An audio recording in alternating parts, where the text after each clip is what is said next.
And now on Skype from Miami, we have Bleacher Report's Ethan Skolnick. And Ethan, there are multiple reports that LeBron James wants a max contract. How can the Heat add better supporting players, bring back Wade and/or Bosh, and make LeBron a max man?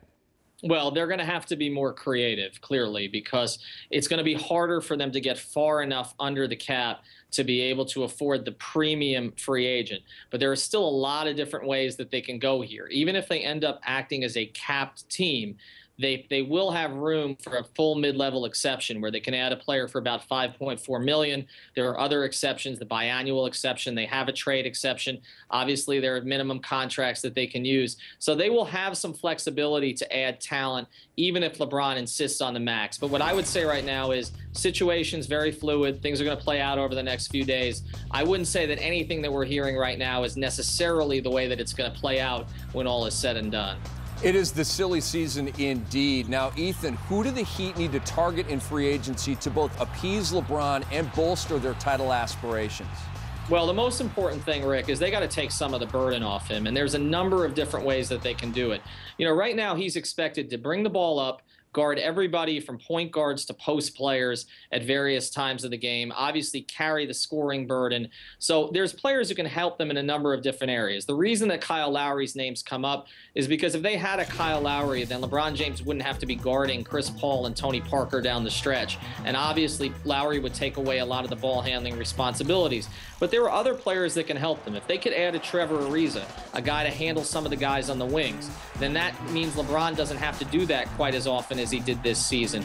And then if you go down the road a little bit, you know, Pau Gasol would be interesting as another option, offensive option down low. And obviously, look, you'd love to get a Marcin Gortat who you could dump the ball down to down low and he could do something with it. But they're not going to be able to add all of these guys, but I still think they're going to have the flexibility to take the burden off LeBron in a number of different ways. Clearly, Pat Riley's been creative. We've already seen it. LeBron identified a player he wanted in the draft. It was a player the Heat also wanted. Everybody knew the Heat wanted the player. Riley figured out a way to get up and get Shabazz Napier. So I think there has to be some trust that Pat Riley will make the moves that are going to make this franchise better.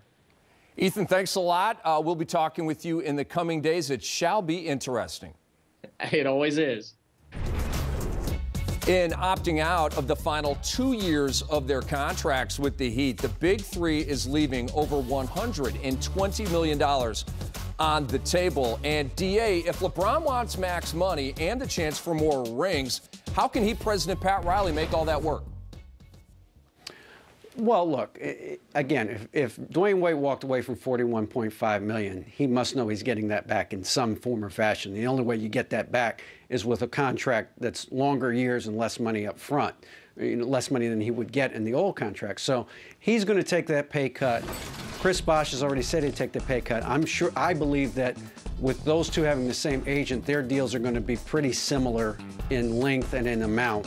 So whatever Dwayne Wade gets, I think Chris Bosh is going to get something fairly similar to that. So if they take that over 4 years, say, and they're at $10.5, $11 million maybe per year, that will create enough wiggle room for the Heat to be able to sign LeBron to a max deal and then still be able to do some of the other things. Now, as Ethan mentioned, the question that the Heat have is, do they want to be a tax team or be a cap team and use their exceptions, or do they want to try to get as far under the cap as they can and use their room? And that's a decision that they have to make internally. So, Isaiah, is there a scenario where LeBron James leaves Miami? Absolutely. I think during this first couple of days of free agency, he gives the Miami Heat enough time to go out and see if they can put together a team. But I do see Houston being a possible destination place. I think they have the cap room and the cap flexibility and are able to make some moves to pair him up with Dwight Howard, possibly Carmelo Anthony in that scenario where they could possibly end up with all three guys down in Houston. I think he looks at Dallas. Mark Cuban, you know, former Indiana grad, is always a player, so you have to include him. And also, I think Los Angeles is in the mix, and I wouldn't count out Cleveland. Cleveland is a place that they do have some emotional ties to. He loves going back to Akron. He spends a lot of time in Akron. So I wouldn't say that Miami is the favorite right now, but I wouldn't say it's a lock. Yeah, let's face it, he's the kingpin of everything here right now. He's given Pat Riley all the cards in his hand to try to work his magic, and Pat's obviously done that before.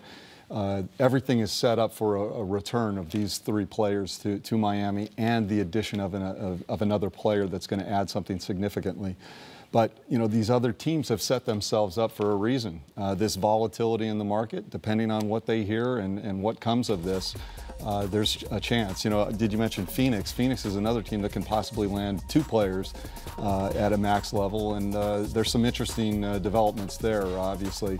This is something that teams prepare for. Franchises want to sell this concept to their fans. They might not land the big fish, but they put themselves in a position to do so.